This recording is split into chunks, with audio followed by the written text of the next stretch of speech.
Bakit nga ba piling hero lang ang pwede mong i-funnel? Sa Mobile Legends guide na to, malalaman natin yung dahilan ng bawat hero na pina-funnel. Kasama na rin yung mga tama at maling desisyon na ginawa ko sa paggamit kay Carry. Sa mga gusto sumali sa ating giveaway, hit nyo lang yung like, share at subscribe. Tapos i-comment nyo yung ID number nyo tsaka in-game name.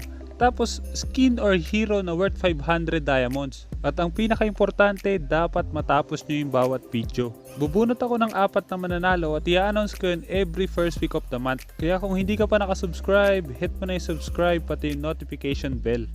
Okay, let's go! Sa laro na to, ito yung gamit kong emblem. Assassin emblem, tapos movement speed, physical pen, tsaka bounty hunter. Kung mapapansin nyo naman yung lineup namin tsaka lineup ng kalaban, pareho kaming naka-funnel. Ang pagkakaiba nga lang, yung Claude nila naka-retribution tapos ako naka-purify. Malalaman nyo sa laro na to kung gaano kalaki yung epekto kapag nag-purify ka o kaya retribution. Sa lineup pa lang malalaman mo na kung kailangan mo mag-purify or mag-retribution. Dahil halos lahat ng kakampi ko pwedeng ma-stun yung Claude, dapat nag-purify siya. At sa hindi pa nakakaalam kung ano yung funnel rotation, meron akong ginawang funnel rotation guide na pwede mong panuorin. Malalaman mo doon lahat ng bagay tungkol sa funnel rotation. Pagdating naman sa laro, plano namin i-pressure agad yung Claude kasi siya yung funnel ng kalaban. 4 kami magki-clear sa mid para mas mauna kami mag-clear ng wave, tapos kukuha kami ng lito tapos punta sa red nila. Isa sa pinaka-importanteng dapat nyong malaman kapag funnel yung kalaban nyo, huwag nyong hahayaang makakuha ng buff. Kung alam nyong lamang kayo sa hero sa early game, mas maganda i-pressure nyo na agad sila. At dahil meron kaming lito, tapos lamang sa early game yung hero namin, kaya pwede kami makipag-teamfight agad.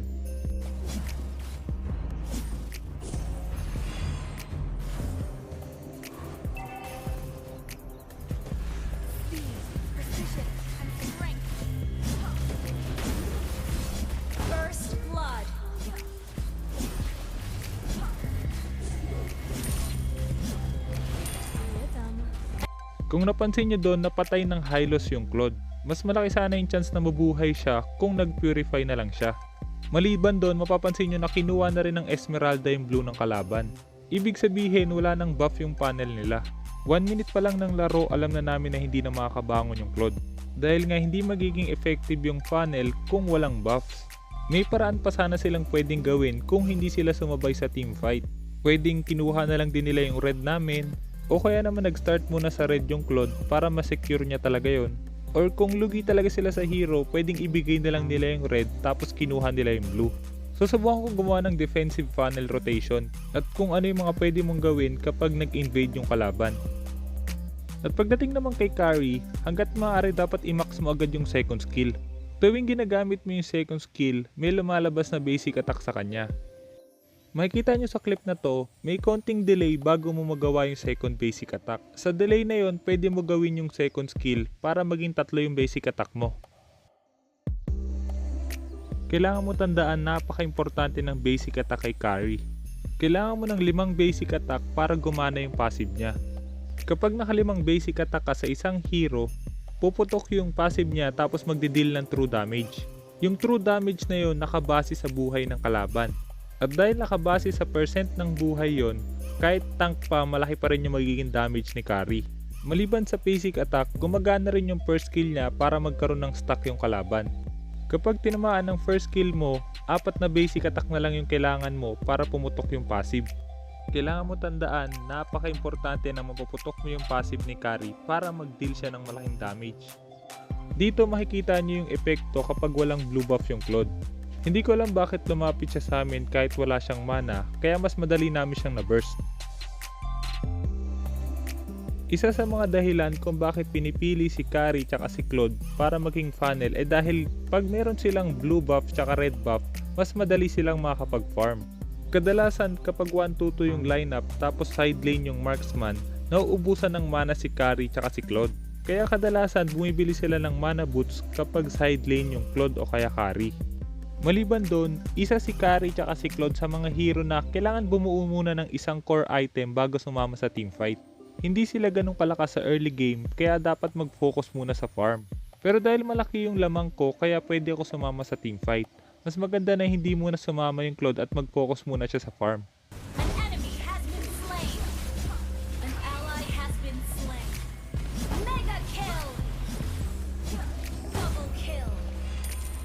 At dahil nanalo kami sa teamfight na yon, ibig sabihin pwede na kami kumuha ng objective. Maliban doon, kung mapapansin nyo sa teamfight na yon, napaka-importante ng positioning kay Carry. Dahil marksman siya, hanggat maaari kung sino lang yung abot mo, yun lang yung targetin mo. Pagdating naman sa ultimate ni Carry, hindi nyo dapat tipirin yon. Dahil sa mabilis lang yung cooldown nun, hanggat maaari dapat gamitin nyo yun kahit nagpa-farm. Maliban doon, tuwing ginagamit niya yung ultimate niya, nagiging dalawa yung basic attack. Hihina yung damage tapos babagal yung attack speed ni Carry, pero mas mabilis siyang mapupuno yung stack ng passive. Tapos mabibigyan siya ng additional 20% movement speed. Maliban doon, gumagana rin sa second skill yon. So ibig sabihin, bago magamitin yung second skill, dapat napindot mo na yung ultimate mo. Pagdating naman sa laro na to, dahil malaki na yung lamang namin, kailangan naman namin bumasag ng mga tower. Namatay yung Jawhead namin sa top lane, tapos namatay yung Esmeralda sa bot lane. Pero dahil 4 yung hero sa bot lane, kaya mas maganda mag-counter push na lang kami. Kailangan nyo tandaan, kung hindi nyo na kaya i-defend yung tower, mag-counter push na lang kayo. Para kahit papano meron kayong trade. Huwag nyo hayaan na makakuha ng tower yung kalaban, tapos wala kayong makuha.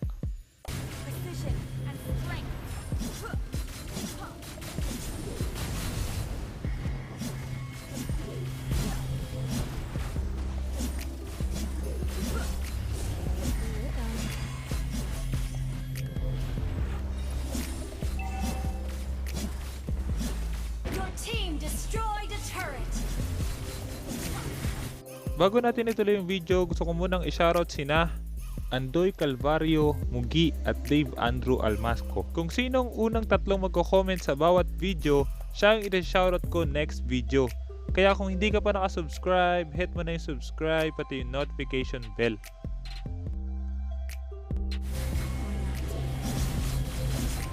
Pagtapos namin mabasag yung top lane, kailangan naman namin kumuha ng tower sa ibang lane. Kasama na yung pagkuha ng buff ng Claude para hindi na siya makabawi. Kadalasan kaya nakakambak yung kalaban kasi pinapabayaan nilang makapag-farm yung core. Kung lamang kayo, dapat wag nyo silang hayaang makapag-farm. Kailangan kunin nyo pa rin lahat ng pwede nyong makuhang farm galing sa kanila. Your team destroyed a turret. An enemy has been slain. One strike, one kill. Pagdating naman sa item build, ito yung item build na ginawa ko sa laro na to. Pagtapos ko mag endless battle tsaka golden stop, nag demon hunter sword ako kasi masyadong malaki yung lamang ko. Hindi ko kailangan mag defensive item agad. Pero kung sakaling dikit yung laban, pwede mong palitan yung dalawang huling item mo ng defensive item. Or pwede ka rin naman mag wind of nature para ma-counter mo yung Claude.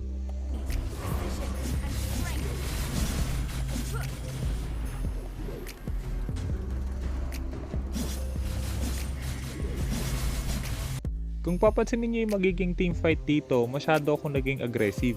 Kung sakaling hindi kami lamang, hindi dapat ako umabante ng ganito.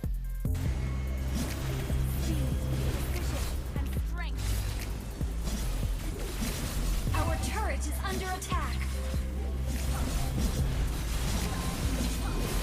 An enemy has been slain. An enemy has been slain. Monster kill. Nabuhay lang ako sa teamfight na yon dahil lamang kami. Kung sakaling dikit lang yung laban, maaga pa lang napatay na nila ako. At dahil ako yung funnel, kapag napatay ako ng kalaban, mas malaki yung gold na mapupunta sa kanila, maliban doon may hirapan na yung team ko na lumaban. Kaya hanggat maaari bilang funnel, iwasan yung mamatay. Kahit malaki yung lamang namin, hindi namin pinipilit tapusin agad yung laban. Hanggat maaari, babasagin muna namin yung first tsaka second tower ng kalaban para hindi kami mahirapan sa third tower nila. Makikita nyo rin dito yung connect the dots na rotation na sinabi ko dun sa funnel guide.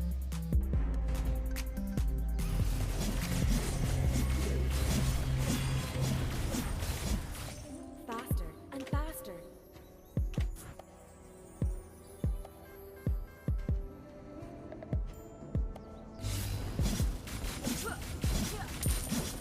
You destroyed a turret.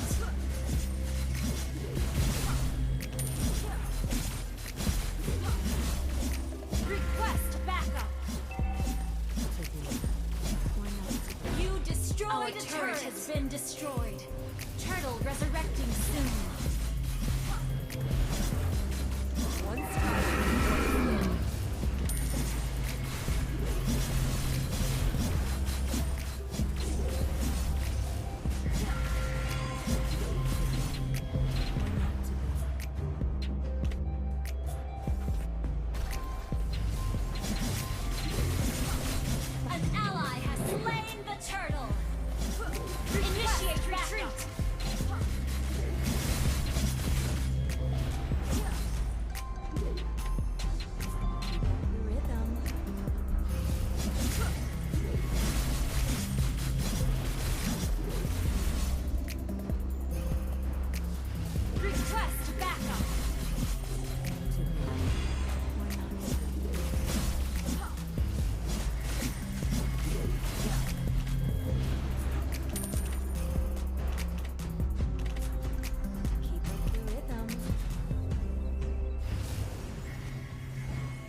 under attack. Our turret has been destroyed.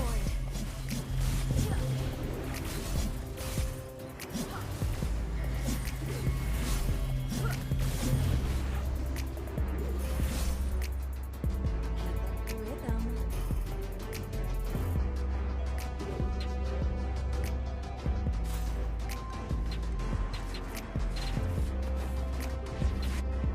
Faster and faster. Godlike. An enemy has been slain. Double kill. Triple kill. Shut down. Maniac. Sana marami ka natutunan sa guide na to. At kung meron kang guide na gusto mo ipagawa, i-comment mo lang sa baba at susubukan kong gumawa ng guide tungkol doon.